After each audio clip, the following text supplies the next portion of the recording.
अरूज फ़खर। शामिल करेंगे news headlines. Balaj कत्ल केस मुलजिम एहसन शाह शूटर्स की टीम बना चुका था। रिहाई के बाद पहला target sub inspector Shakeel Bhatt था। एहसन शाह की बीवी से मुबैना गुफ्तगू ऑडियो सामने आ गई। एहसन शाह के सहूलतकारों की जल्द गिरफ्तारी मुतवक्के। कलअदम BLA की अदारों को बदनाम करने की साजिश बेनकाब। लापता करार दिया गया शख्स तैयब बलोच हरकश हमलावर निकला।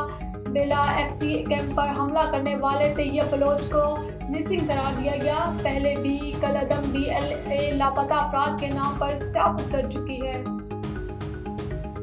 वज़ीर-ए-आज़म शहबाज शरीफ एक रोज़ा दौरे पर कोयटा में मौजूद। एयरपोर्ट पर वज़ीर आला सरफराज भुट्टी ने वज़ीर-ए-आज़म का इस्तकबाल किया। दहशतगर्द हमलों के बाद सिक्योरिटी सूरत हाल का जायजा लिया जाएगा। वज़ीर-ए-आज़म अपेक्स कमेटी के इजलास की सदारत करेंगे।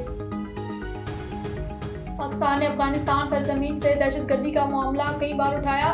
तर्जुमान दफ्तर खारजा ने कहा अफगानिस्तान को इंटेलिजेंस मालूमात भी दी गई।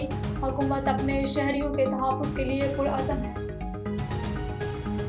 और सिंध की साहली पट्टी पर समुद्री तूफान का खतरा। कराची, हैदराबाद, थरपारकर, बदीन में तूफानी बारिशें मुतवक्के।